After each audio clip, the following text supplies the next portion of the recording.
Well, hi. I'm Diana Montford, the world's first transgender television journalist. And born male, became female. And here we are. And speaking of transgender, my guest is Ms. Barbara Siperstein, a very famous transgender woman and politician. The two are not mutually exclusive. And we're going to discuss her fascinating life, which has been fascinating indeed. It has been a long journey from Barry to Barbara, hasn't it? It certainly has. Quite unexpected. I had planned on retiring quietly, perhaps down in Florida in a kind of LGBT-friendly area, and my life changed rather suddenly in October of 2001. What happened? My wife of 34 years died rather suddenly. She had ovarian cancer that was never diagnosed until a month before she passed away. Oh my God, my mother died of uterine cancer. Prior to that, I had come out to her maybe 10, 12 years before, from about the late 80s and early 90s. Could she handle the fact that you were trans? She did. She would have preferred not, but I was very fortunate. She was my best friend. And after I came out to myself, I came out to her, and we explored. I didn't know whether I was just a cross-dresser, whether it was a fetish at first. And she was, I guess, the type of person that would make lemonade out of a lemon. Mm-hmm. And we explored my female side, and it gave me the kind. We actually traveled all over. We're both kind of gregarious people. Mm-hmm.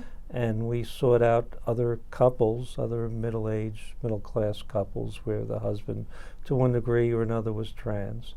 And for many years, especially through the 90s, we traveled together, starting off perhaps at gay restaurants, where they would accept trans people. Well, you're very passable, so would they know? Well, maybe at the time. This was before...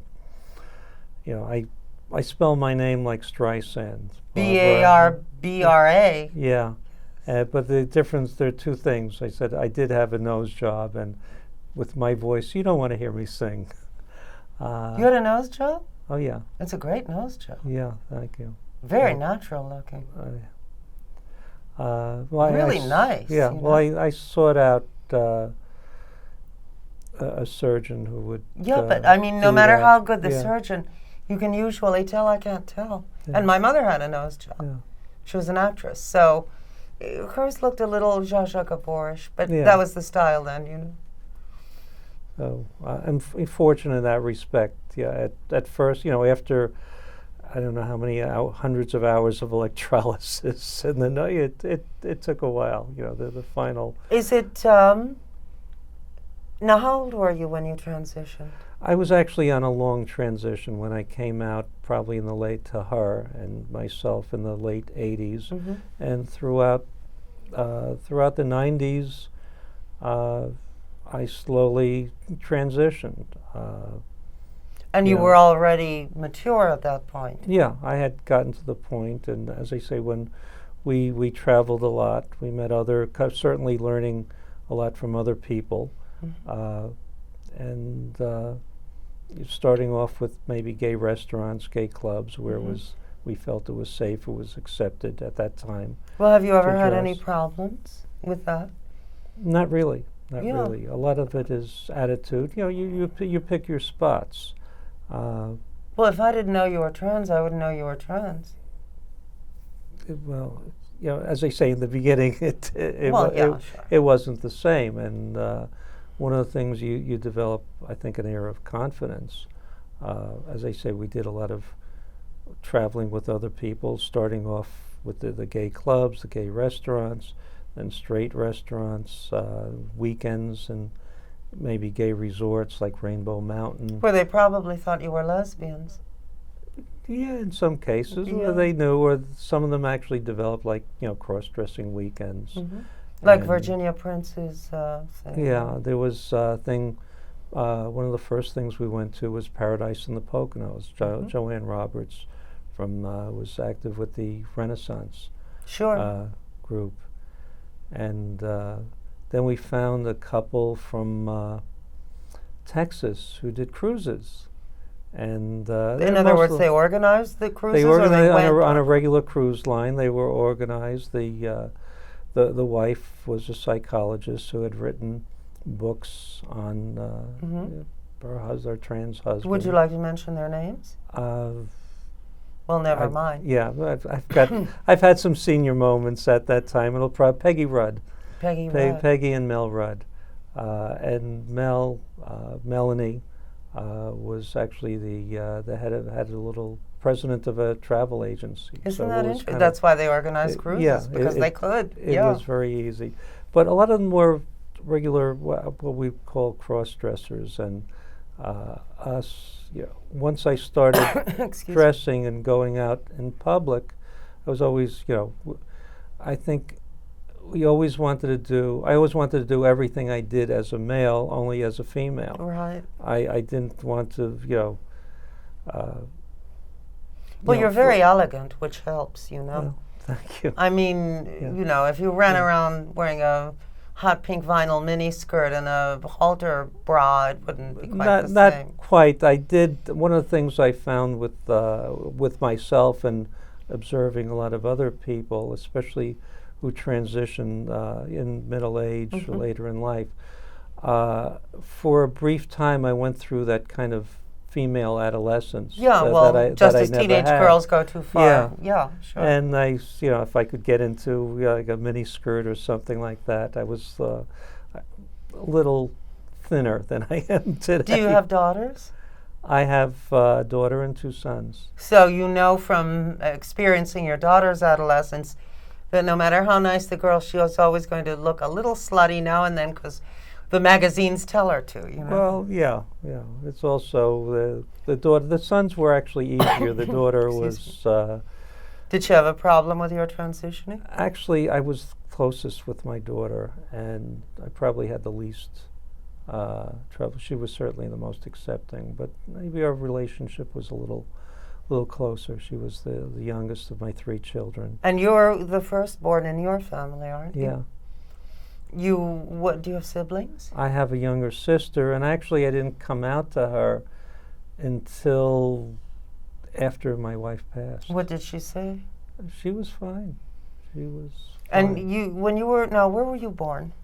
I was born in Jersey City. And you never played around with your mother's clothes or anything? Not really.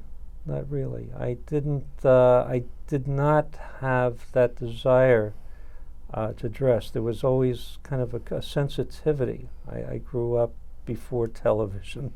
We read a lot at radio. Yeah, sure. And I remember as a young child reading, we had this medical dictionary, why I was fascinated by, you called them hermaphrodites. Yeah, but it was very depressing. We had those too, and it said horrifyingly sad people who will ultimately kill themselves. It was awful. But it was just fascinating. I don't know why. And I remember why I was so engrossed about reading about Christine Jorgensen. Oh, sure. And I did And know. you were a very young child when that happened. Yeah. And under why, 10 years of age. Yeah. So, yeah. It, again, I didn't know.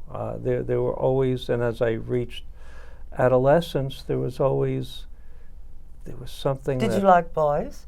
No, I always liked girls. But there was that's why I was kind of confused. But I had to put on. Do you know how many times I've heard this same story? Yeah. John Principali has almost exactly the same story. She went to John Principali's another trans politician. She's an attorney and activist. She went to a psychiatrist when she was 16, and the psychiatrist said, well, look, you like girls, so there. Go in the bathroom, put on some lipstick, look at yourself in the mirror, wipe it off, come out, you're all set. He actually said that to her. Well, Can you believe it? I can believe the ignorance on the part of the medical and Yeah. psychological community. In retrospect, they didn't know. They still See, just now coming along. you couldn't hide it. Yeah. I didn't know I was a boy until I went to nursery school when I was 4 years old. Everyone thought I was a girl anyway. And my mother was a former actress, so there was glamour stuff all over the house, makeup, all kinds of interesting underwear, tight, sexy dresses. So I was like, she later became a writer, but still, old habits die hard. Yeah, my father had a paint store, so it was very masculine, Yeah. But it's yeah. the paint store, all that. I mean, women paint their walls Yeah. too, But and I think I had to bury it. Growing up in it was a tough neighborhood. Jersey City. But I always, even in dressing, you try to be like wearing the whatever's in. I always try to be different, and even later on. When I worked for a bank and a brokerage house, I didn't like I would show there was something a little different, a little flashy, maybe in the ties or the use of the color, but I had totally buried some of the feelings I had in your 20s and the 60s. Yeah. So that was the time to the Peacock Revolution. Yeah, I mean I enjoyed that to an extent, but I had buried whatever desires that, in retrospect, I felt back certainly in pre-adolescence and early adolescence. What got you not to bury it? It really came out as part of the midlife crisis. I had gotten to the stage, the kids, I had established a business, things were doing and you're pretty still well. in the paint business, aren't you? Yeah, that's not quite the same, a lot more challenging, but that's a whole other story. And well, politics too, yeah. Part of the reasons it just made it complicated, but things were pretty good, and I had this midlife crisis. Right. Once you hit 40, and all of a sudden I had to start wearing glasses. I used to have, and as I say, things were good. I had like a Jaguar. I was able to get. But you felt the time was marching on, and if you didn't change things, so not unlike Caitlin, but 20 years earlier. Yeah, things I didn't even really think about at that time. I got into horses, but then there was something else. Your wife should be glad you didn't get into horse, I got her to enjoy it because the horses were in her name, and so the horses. Horses, yes. Yeah. We used to race and breed trotters and pacers. Nice. It was a lot of fun. We met it, but there was something else. There was something else in the 40s. There was like an itch. So how and did I you didn't figure know, it out? I started reading. There was something that that the woman inside, and it's hard to describe. Whether I was reading. I can't identify with that because I've always been a woman, I didn't. I was like a 4-year-old then. Kim Novak. Yeah. What can I tell you? I had totally buried it. It's the power of denial that I figured. You mentioned before we went on that because you were the firstborn in your family, that it was the firstborn boy. Yeah. That it was important for you to maintain a certain level of masculinity, conventional masculinity.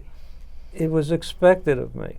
It was expected not only from father's family, but also my mother's family, where there were a lot of girls there. Oh, right. So, well. they took really good care of you, yeah. And, but, and again, being in a tough neighborhood, having to survive. And I enjoyed a lot of the boy you can be a things tough as girl, well. Yeah. Yeah. That's a Jersey punch girl. some little, punch some little guy in the face if he gets tough with you, and you're a tough gal. Absolutely. Yeah. I remember being in Washington. This was right after the Obama's election, the Victory Fund, right. And they held a little conference there, and they had people from different states. You had, I think, Tom was it Dwayne, an LGBT? Just for example, from New York, Tom Dwayne, who was yes, Outgate I remember. State's senator and came to me. I basically said, I'm from Jersey. You got a problem with that? And half the people were like, "Ooh," and the others laughed. They Yeah, thought I because they was don't know kidding. you're kidding, you know? Yeah. So, yeah, it's, and ever since The Sopranos and Jersey Shore, I lived in New Jersey for 20-something years. I think we're like itching to kill people. This is ridiculous. I mean, you know. We're very diverse, but there are people like that. I had In every state, in every nation. I had an uncle who was a Damon Runyon character. Oh, cool. He was in the 30s. He was Silk Hat Harry. Oh, and cool. his best friend was Packy Riley. I love those names. Those are out of Yeah. Damon Runyon. Now, okay, so now you told your wife, you told your... I came out to her, and we literally explored. As I said, we met other couples, and we traveled, and... Well, when did you start living full-time? When she died, full-time was probably, because I worked until about 2008 after I was outed, having this business. They outed you? The Star Ledger outed me. I was How? I was very active at that point politically, but I was living a part of the dual life. I was a woman in every area. I was living as a woman, even to my neighbors, except for work. And I was, as I said, I was vice chair of Garden State Equality. We had this town meeting for transgender rights for marriage equality, and it featured children of LGBT parents. Right. And I wanted to make sure everything that we did was we had transgender people and showing our families as Right. well. Sure. As the gays gays and lesbians showing their families. And I brought my daughter, and she didn't have to say anything, but she felt she was listening to the other children talking, and she felt compelled, totally unprepared, spoke from her heart. And the reporter from the Star Ledger, which is New Jersey's largest paper, Yes, I yes, think it yes. had a circulation of about 400,000 at the time, took a picture of her, interviewed her, and her name was Janice Siperstein. I didn't use my last name at the I time. remember you were Barbara Casbar. Yes. Yeah.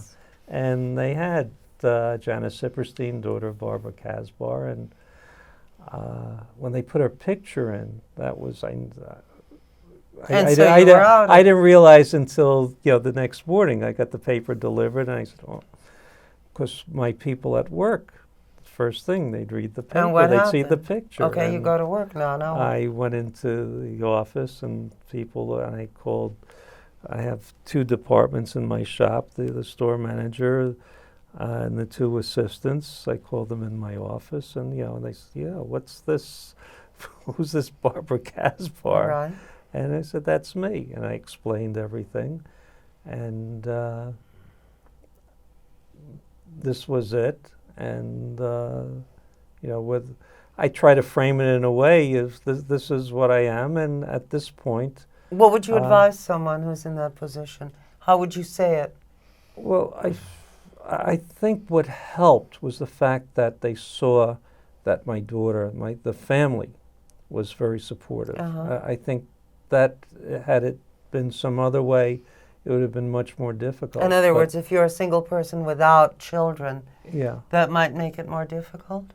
Although today, with all the laws in our favor, well, it's a it's little not only different. laws, but they saw there was a relationship, and I basically with these people, with my daughter, they were longtime employees, and also actually they're employees. They're Yeah. not going to mess with the boss. Bottom Yeah, line. but if I basically said, if you want to leave, you can quit. Nobody's forcing you. But doors that way, it was interesting. Their fear, their biggest fear is that I would suddenly, and I explained, all right, the cat's out of the bag.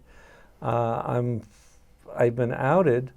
Their fear that I would suddenly come into work like Marilyn Monroe. Or a floozy or something. And I said, no, that's my job. Yeah. But I explained to them, look, if you've really noticed me over the last 10, 15 years. First, I had a mustache for many years. That went. You probably noticed I haven't shaved for several years, after the years of electrolysis, the eyebrow, the whole thing. But I did it over such a long period of time, that they this didn't long notice, time transition. Then sometimes I would see maybe a salesman, maybe I saw like once a year would come in and say, look at me, you've changed. Did you lose weight or something? And even with the nose, and they couldn't figure out. Good. That's an okay, excellent nose job you have. Yeah. Really good. I can't tell. It looks like a real nice nose. Thank you. You're Thank welcome. you. Thank the plastic What's surgeon. his name? John Taylor. John Taylor. Yeah, he's actually he's very good with the trans community. That's a whole nother story we can talk about later on. Okay. Talking about some of the medical discrimination. But have you experienced that? We only have 6 minutes. Okay. Well, he's the particular plastic surgeon. John Taylor. Taylor, who's excellent. In Jersey, in Monmouth County, had actually studied gone out up to Montreal to study with the surgeons up there.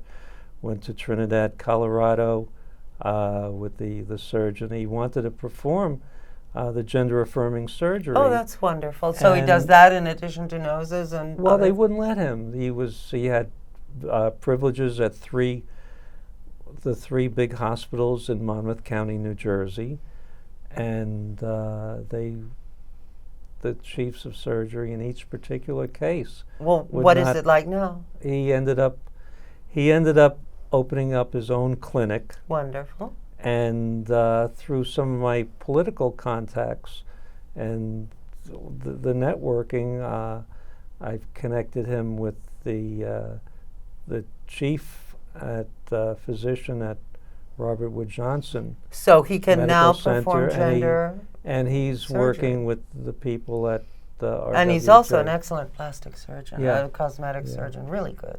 Yeah. Really good, Excellent nose job. Thank you. You're welcome. So now, if people want to come, by the way, if you need work, I'm not advertising, but this John Taylor sounds great, Yeah. So now, if people want to contact you, how can they do that? My email is babc@AOL.com. Okay. And would you give advice? Now, let's say you're a married man, living as a married man out there, and you see Babs, as we all call her, and you want to transition. Babs, what would you say to someone out there, about... Everybody's situation is different. You have to... I think one has to be honest with oneself. And, if you're married, certainly that... family things are complicated, but try and educate yourself, educate others. I've been involved with changing an awful lot of laws, from New Jersey's first safer anti-bullying law in 2002, worked with domestic partnership. We amended New Jersey's law against discrimination in 2006. But let's say you're not a political... All these laws are just tools in changing the culture, and all of them involve education. And but I understand the need to be honest, and hopefully that you surround yourself with support, and really know your partner as well. That would help. And nothing is ever easy. Yeah, there's no silver bullet, and I'd be the very first person to say I've been very, very lucky. In some ways, I've made a little luck, but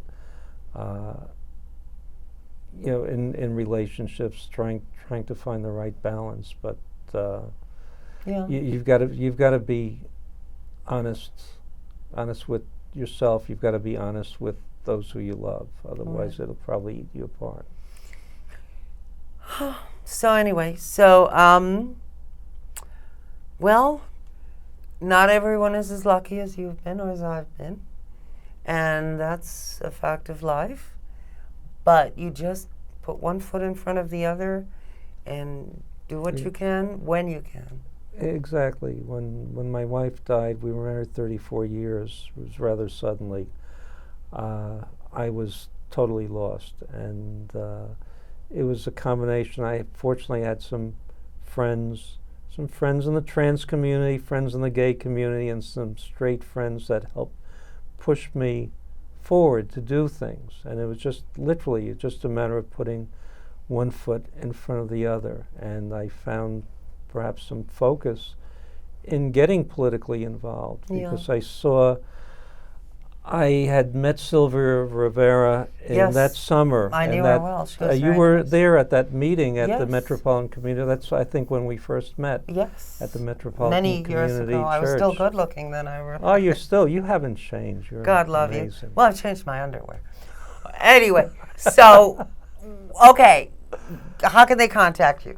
Okay, I think we did that, the BABSC Yeah, but let's at AOL.com. do it one more time.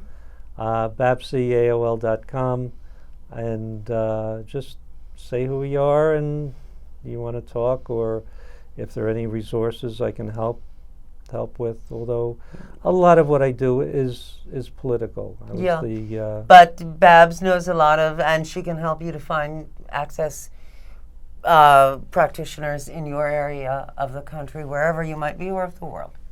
Anyway, my guest has been famous trans woman and politician, Ms. Barbara Siperstein, who is one of the great groundbreakers in the transgender movement, one of the pioneers, and a very strong lady, and a very smart lady. And may we all be as smart and as strong as Barbara is, and I'm sure trying as fast as I can. But I don't know. Anyway, Barbara's great. I love you. Even if no one else loves you, I love you. You matter to me. And I'll see you next time. And you take real good care of yourself. Bye. I love you a lot. Okay, the microphones are still on, so don't say anything obscene, okay? Never. Well, no. What I think of, yeah. Yes, the microphones are still on. And we're not talking about Donald Trump, are we? Oh, no, please. Oh, please, or no, Caitlyn Jenner, no. who loves him. That would be too cruel. Donald Trump, look, we're trans. We don't need, Donald Trump is too much. We've already been through our crap. No more, please. Not that I have anything against Donald Trump, you understand. Okay. All right, that's it? Yeah, I'm going to take a break, and then a 5-minute break, and then we'll do another show. Maybe about politics? Yeah. See, I'm still in the grip. Talk about 60s. I'm still doing like 60s smoking. This is crazy. I chain smoke. No. I know. No, I stopped. I actually went cold turkey, and then I went back. I think I was when I had started. I started a new business. Well, stress will do it to you. And we went on our first vacation. Honey, if I don't get down there and smoke, I'm going to kill somebody. Okay. I'll be right back. Okay.